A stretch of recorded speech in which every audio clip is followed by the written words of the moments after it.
All right, welcome everybody to our Wednesday night Bible study here at Grace Baptist Church in Cambio, Oregon.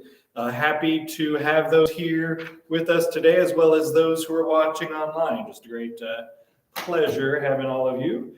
We are in Genesis chapter 20 today, and we're going to look at the whole chapter just because the narrative kind of combines in the whole bulk. So we're just going to be looking at the whole passage.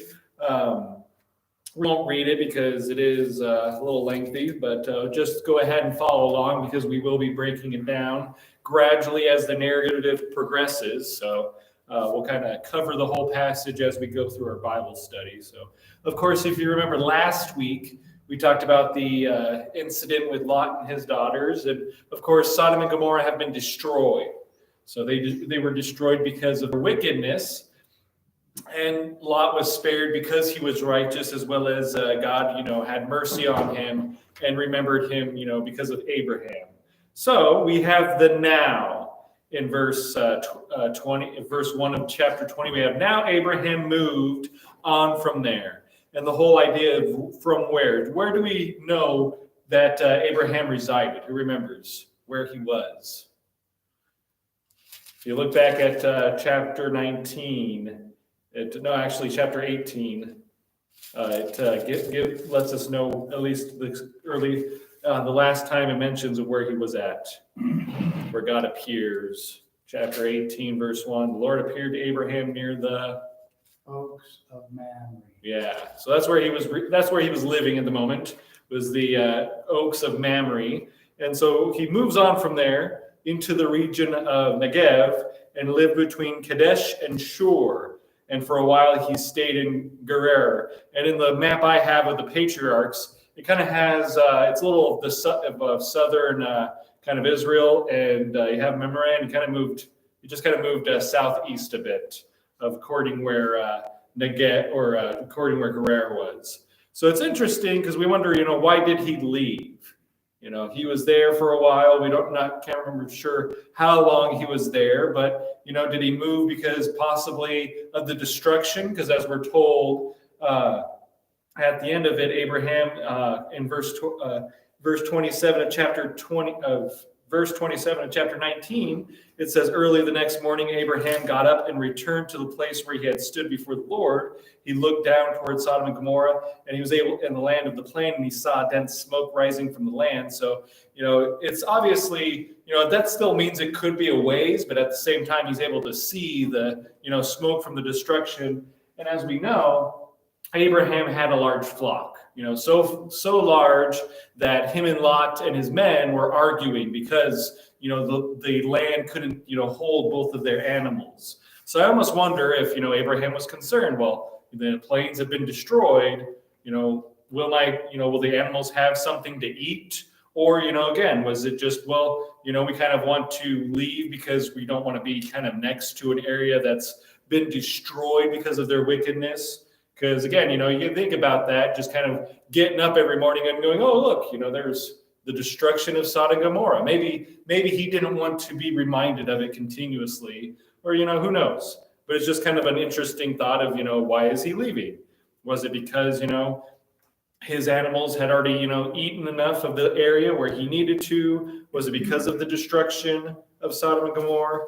It's just an interesting thought to, wonder why is he moving now and why, So he's going into Gerar, and he kind of hasn't learned from Egypt because, as we're told, he tells his wife Sarah that make sure to tell everybody that you're my sister.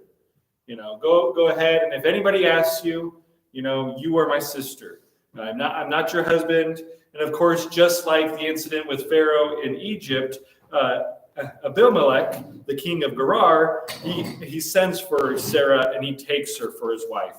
And it's interesting because Sarah's not young. She's probably at least in her 90s or so. So she's not young, but yet there must be something, whether appearance or personality, that made her so attractive that this king needed to add her to his collection. So I find that interesting that, she's no spring chicken, but yet, here the king still, is like, hey, go ahead and add her, as either a concubine or another wife. Because as we're told in the narrative, he's already got a wife. So, either as a concubine or as a addition to his, wives. And then it's interesting because with the incident with Pharaoh, if you remember, we don't get a lot of things mentioned about, him being warned. We just know that he's afflicted, and he knows that it's, because Abram, lied to him. But now we get an actual detail of God coming to Abimelech in a dream and tells him that, you're as good as dead. That would be a pretty scary dream to, have a dream about God coming and telling you that you're as good as dead. It's also interesting because going a little bit back, just this whole idea with Abraham telling Sarah, go ahead and tell him that you're my wife, because, she's taken. Abraham really has no guarantee that he's going to get her back. And what does Abraham know about Sarah?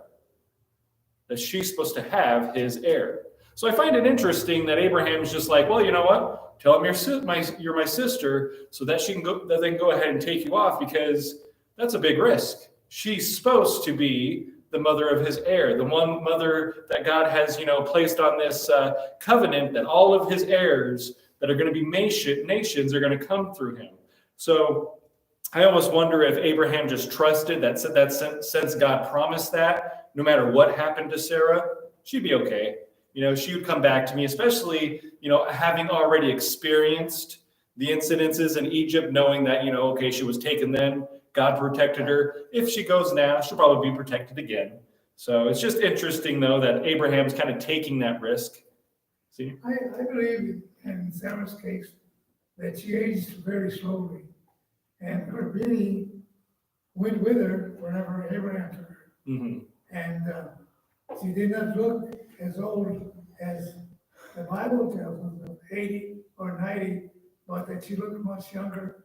And the kings that surrounded Abraham noticed this. Yeah. And they wanted her as their wives. Yeah. And I know that's very hard to understand, but I think God's people age much slower than those that are not his.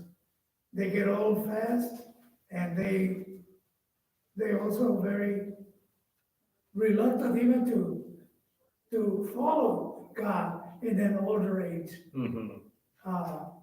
I've known many people my age and older that don't want to follow. They don't want to follow the Lord anymore. They're tired of going to church. They're tired of the prayers for them. They're tired of just living, as a matter of fact. Mm-hmm. And they ask, well, they just want to die in peace.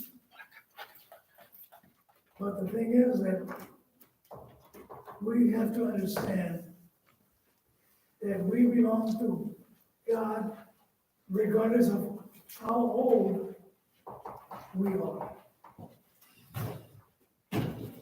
Yes, yeah, that's really good. And yes, happy that Balthazar's could join us. Good to see you guys. That's a very good possibility, that maybe she didn't look 90, or especially as we think of as 90 today. Maybe the 90 was, back then like being 30. But yeah, there's definitely something about her that, the kings took liking to her. Attractive. She was attractive. Yep, that especially, the Pharaoh and even this king, who has access to all these women would look at her and say, okay, yes, that's someone that I want to have. But yeah, again, going back to the whole perspective that Abraham's just willing to give her up, definitely feel like he must be okay with the fact that, if she is taken, that God's promise will still be achieved. It's just a kind of an interesting thought, because I don't know if, God had promised us something, or especially when it goes back to actually, when God tells him to sacrifice Isaac, when he's just willing to do that, so again, obviously Abraham has a lot of trust in God keeping his promise that, hey, even if he asks me to kill my very own son that he has promised to have this covenant with, God knows what he's doing. So there, I think there's just a lot of trust that Abraham puts in, into God. But yes, we're in chapter 20 of Genesis. So if you guys wanted to turn there. Yes, and B and Liz, if you wanted to play, you guys can play over there if you want. He is. So, yep. So I'll let you guys get caught up. Chapter 20, we're just talking about Abraham and Abimelech. And we just talked about how it's interesting that he moves, and he's now in Gerar, and he told Sarah to say the same things about tell everybody that you're my sister, and the king took her. And that's kind of where we're at. And then, instead of, thankfully, he hasn't been able to do anything with her, and God had, come to him in a dream, keeping him innocent. And another interesting thing is Abraham, when he's asked why he's done this, he kind of justifies, well, I thought you guys were lawless, or basically godless. I didn't think you guys were God-fearing people. But it makes me wonder the relationship between Abimelech and God, because, God actually has made effort to make sure that, he stayed clean. Because, God could have allowed Abimelech to, defile Sarah and then, of course, punish Abimelech with death, because he obviously, as we're told towards the passage, afflicted Abimelech and his family with, different things. But it's interesting that, God would go to him in a dream to say, and to warn him and to prevent him from doing this. So I wonder if, there was some relationship with Abimelech and God, and especially because when this happens, he does, call him Lord. And so there is that acknowledgement of him being God. So I just kind of find that interesting too. If, is there a possible relationship that Abimelech had with God, or, if God is just protecting Sarah and, especially protecting Abimelech, from doing something that he's unwise of. But either way, he does have a dream, and he's like, you're as good as dead because the woman you have taken, she's a married woman. So, of course, a very startling dream. And, of course, Abimelech, appeals to God. And, he's like, Lord, would you destroy an innocent nation? Did he not say to me, she is my sister? And didn't she also say he is my brother? I have done this with a clear conscience and clean hands. So, and again, in defense to Abimelech, that's true. He didn't know that Sarah was Abraham's, wife. And so, of course, he did everything with, good conscience, as he says, clean conscience and clean hands. He is truly victimless. And then God, he says to him in the dream, yes, I know you did this with a clear conscience, and so I've kept you from sinning against me. That is why I did not let you touch her. Now return the man's wife, for he is a prophet, and he will pray for you, and you will live. And this is what's interesting, because he says, but if you do not return her, you may be sure that you and all yours will die. And I think that's interesting, because I think it shows Abimelech still has free will. Because even though God warns him and says, you need to return Sarah, guess what? Abimelech could wake up and say, nah, it was just a dream. I don't need to listen to that. He said this, so I have all free, chance to go ahead and take Sarah as my wife. So I think that's interesting, because I think it does express to the fact that we do have free will, and that God doesn't oversee that. He's going to warn us, say, hey, you're going to do something bad. You could either A, prevent this and not, suffer the consequences, or keep going, and you're going to end up suffering the consequences. So I think that's very interesting, and I think it does show that Abimelech could have easily woken up and said, you know what? No, I'm not going to listen. I'm going to go ahead and keep Sarah as mine, and I don't care what God says. Thankfully for his sake, he doesn't do that, but it's interesting that he has that choice. And then as we continue on, we see that early the next morning, Abimelech summoned all his officials, and when he told them all that had happened, they were very much afraid. And this is also interesting too, because, it does kind of show a premise that dreams were very important back then, especially because this isn't the only instance where we're going to hear about dreams and how God has worked, even through, who we think of the least likely of individuals. Later on,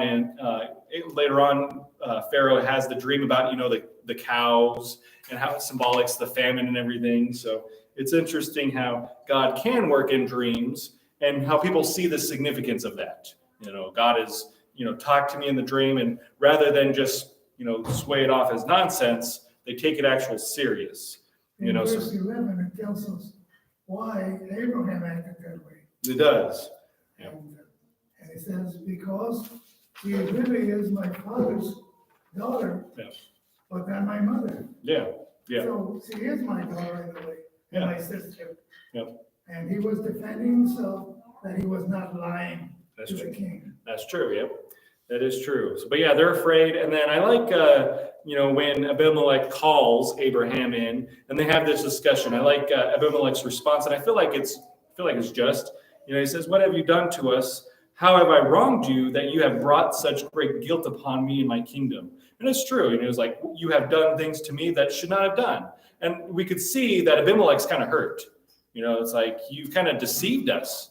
What have we done to you that you would then almost deceive us in the sense that we could have died? Like, had God not interceded, we would have been struck dead because we would have done this sin to you." So, it's kind of interesting. Yeah. Because he's, "What have we done, that you would do these things to us?" And, it's like, "What was your reason for doing this?" And as Asa Sr. was talking about, he's like, "Well, I said to myself, there is surely no fear of God in this place." So, Abraham's justification as well, they're godless people. And of course, being the sense, especially probably knowing firsthand Sodom and Gomorrah, he was worried that if I don't let them just kind of do what they want, they'll kill me. Probably like what Sodom and Gomorrah would do. So, he's probably fearful that this place doesn't fear God. They don't fear what's right and wrong. They're just going to do whatever they want. And then as Asa Sr. was saying, in fact, she really is my sister because she's my father's daughter, not from my mother. So it's not, what we would think complete incest, but she's just from my father's side. So, technically, there is that relation in that regard. And she became my wife. And when God had me wander from my father's household, I said to her, "This is how you show your love to me. Everywhere we go, say of me, he is my brother." So, Yeah, I wouldn't say it was incest no. because the patriarchs had to marry their sisters. Right. Yeah. And he was a patriarch. So in the godly line from Adam, they couldn't marry an unbeliever. They had to marry somebody who was, in the line, in Right. their faith. So yeah. Well, that's why I said, I think if she was from both father and mother, it would have been a lot different. But since it was just the well, I father, don't think it would have been different because Adam and Eve's children had to get married. but they didn't have any choice. Right, they didn't have a choice, really, but so, and actually, that didn't become sinful until the law came, and God said, "No, you're not doing that anymore." Right. Yep.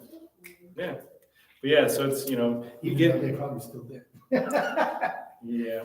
Yeah, we get Abraham's reasoning though. He was afraid for his life, and not only that, but technically she kind of is. And he told Sarah, "If you love me, you'll kind of make sure, to protect me," because he knows, nothing would happen to Sarah. And again, it probably goes back to that beauty thing, that you're so beautiful that, they're not going to hurt you because, again, you're something precious. You're something to treasure. They're not going to just hurt you, and they'll probably, again, bless me because of you, because of your beauty. So, And they probably would, this is the thing. If she was so beautiful, they might have killed him to take her. oh yeah. Yeah. And yeah, that's probably why he was so They afraid, wouldn't have because left him alive Yeah. because, well, then that would be a sin in their eyes. Yeah. Well, yeah, and then But if they bumped him off, well, then she's. Well, I think it kind of goes back to David's whole instance of, when he, sadly committed adultery with Bathsheba, he tried, to make it seem like the child wasn't going to be his, but when all is failed, he had her husband killed, and then it almost tried to then lessen the fact that he had committed adultery because, well, now her husband's dead. And yeah, it probably would have been the case too of, oh, well, we want her, so the best way to have her is take out her husband. So, yes.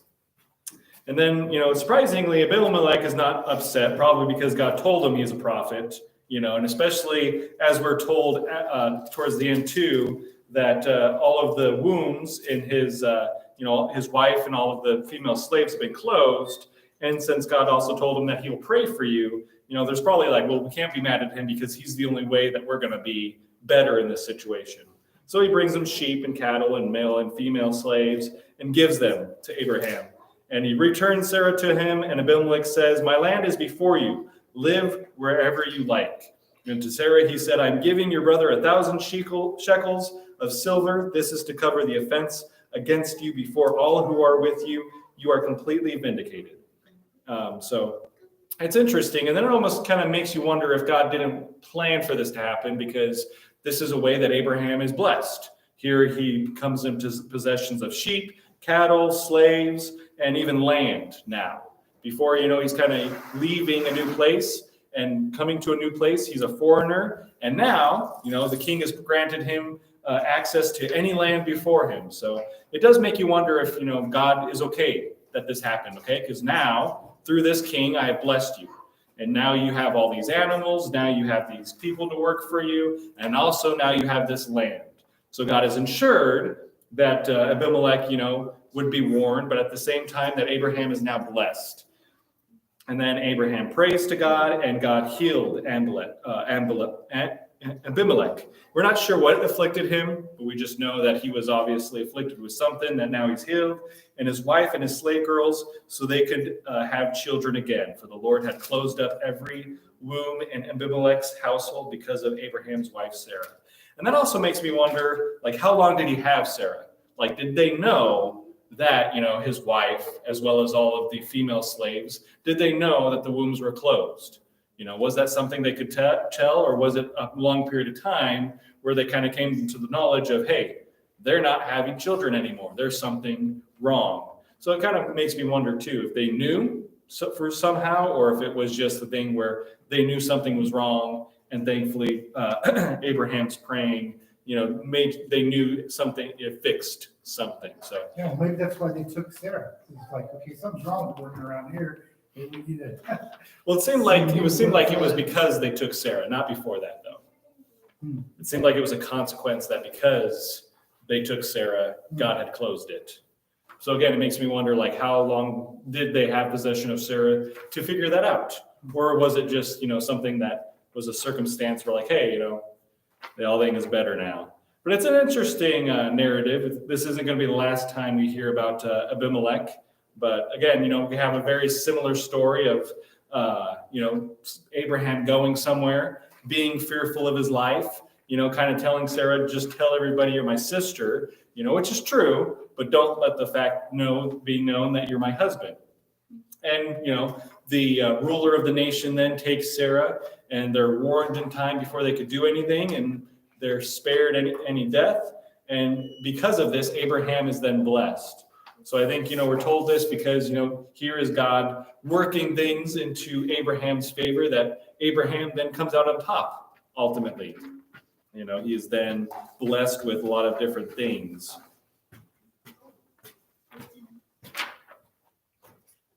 Yes. And again, we can kind of apply some things from this to ourselves. Not so much that we are okay to lie to other people and deceive them, but more of the fact that God does warn us. Especially in the case of Abimelech, he was warned. Hey, you're about to do something that you shouldn't. You're innocent now, but God made sure to reveal to him what the circumstances were, so therefore he wouldn't be innocent anymore. You're innocent now because you don't know that she's your wife, that she's a wife of Abraham. But I'm here to tell you now. So now the action you take, you'll actually be guilty of it if you don't return her. And I think it kind of speaks to our own lives, that God does reveal to us of, hey, these are the things you shouldn't do. These are the things that are sinful, and of course there are consequences when you do them. So God, doesn't take away our free will. He allows us to, do things, but he also makes sure to inform us that when we do certain things, there are consequences for it. And of course, there's sadly the biggest consequence of sin, which is death. Abimelech would have died, had he taken Sarah. And the sad truth is we're all dead because of sin. But thankfully, we have Christ, and there is that also revelation that without Christ, we're doomed. We can't forgive our sins, but then again, God warns us and tells us that there's another option, that if we accept Christ, if we accept his son, then, we can be forgiven. So again, there's that choice. Just like God gave Abimelech a choice, you could either keep Sarah, die, or give Sarah back, and Abraham will pray for you and you'll be healed and forgiven. We also have that choice. We could either not accept Christ and be, punished for all eternity, or we can accept Christ and be forgiven. We have that same, kind of scenario. And it's sadly interesting how many people, rather than taking the right choice, they sadly make the wrong choice. But yes, so that's kind of our narrative. Nothing really special to it, especially since it's very similar to the narrative with the Egyptians and the Pharaoh. But yeah, just another narrative in the story of Abraham. And then next, we're actually going to get the instance where Sarah actually, has Isaac. It was very interesting going on forward there. But that's just the passage we have now. Are there any thoughts on the passage? Yeah, I think it's what sticks out to me about this passage is that God appears to Abimelech in a dream. Mm-hmm. And, I think it's interesting that God talks to Abimelech, who is an evil person, in a dream. It's bizarre, really, that, and it happens a few times there's a few times, like you mentioned Pharaoh, Nebuchadnezzar, who was a wicked ruler. God spoke to him in a dream. Mm-hmm. It's just Balaam, where God speaks to him. It's a little bit, I'm jealous of that. Yeah. I'm jealous and it's humbling in a way, because like, okay, here God is speaking to them and, or spoke to them, and he really hasn't, I haven't had it, or he hasn't spoken to me in any dreams, Yeah. I'd like him to speak to me in a dream and give me direction or insight. Yeah. And I don't know, I think it's just something that we need to it just puts things in perspective. God works through, Hebrews says that God, in Hebrews chapter 1 says that God has spoken to us in various manners, in various ways. But in these last days, he's spoken to us through his Son. And these are some of the ways that God is speaking to us, and speaking to anybody he wishes, Yeah. He just kind of points out his sovereignty. I mean, it doesn't matter how wicked you are, God can't speak to you. Yeah. Yeah. He's not going to taint himself. And I don't know, it's just one of the things that comes up in my mind about this passage. Oh, And yeah. others like it. Yeah. That he's, All these trials were for Abraham's benefit, so he could realize that God was always going to be with him. He was going to protect him, and whatever thing that he thought was going to be wrong came out right, because both Abimelech and the Pharaoh enriched him by giving him a great amount of money. Yeah. And giving him slaves and other property that they wanted to make sure that Abraham wouldn't retaliate by telling God to destroy these people. Yeah. And that's what we have to realize, that no matter how things look in our lives, if they look wrong, but we have the consent and we have the law of the Lord in our side, it'll turn out right for us. And we cannot go wrong as long as the hymn says, as long as God is on our side. And that's what we have to read throughout our lives, that God is on our side, because Jesus saved us from going astray by giving his life for us. And that ingratiated God to us because we love Jesus by taking him as our Savior. Yeah. Yes.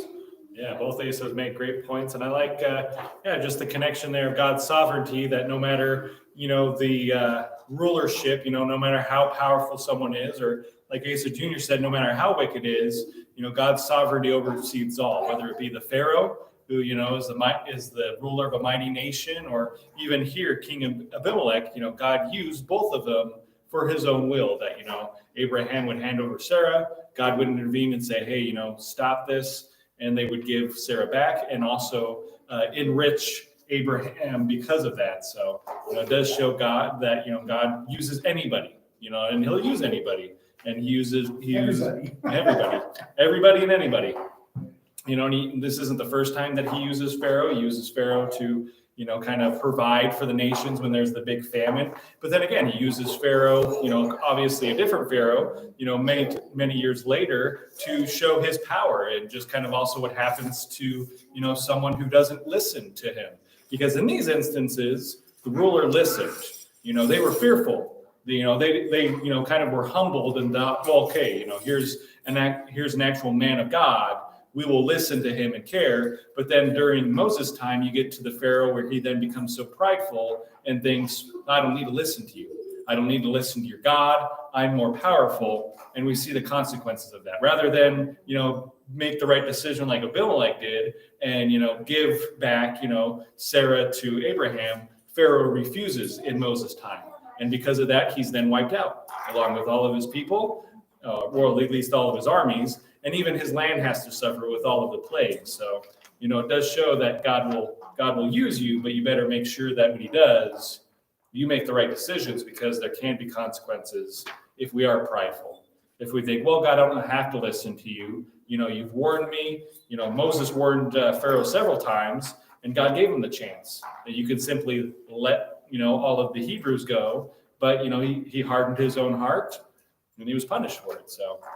But God still used that to show us an example of that He is all powerful, and no one can, outmighty God. So, thanks. All right. Then if that is it, then we will have a closing word of prayer. We do have Bogdad. He must have watched online or messaged online. He said, God bless everyone. So even though he wasn't here, he did tune in a little bit. So glad that he did, but let's go ahead and close in prayer, and we'll continue on. Thank you, God, so much for your word and just how it speaks truths in our lives even today. And we just pray that you continue to be with us, encouraging us and giving us wisdom throughout this week. In Jesus' name we pray. Amen. Amen. All right.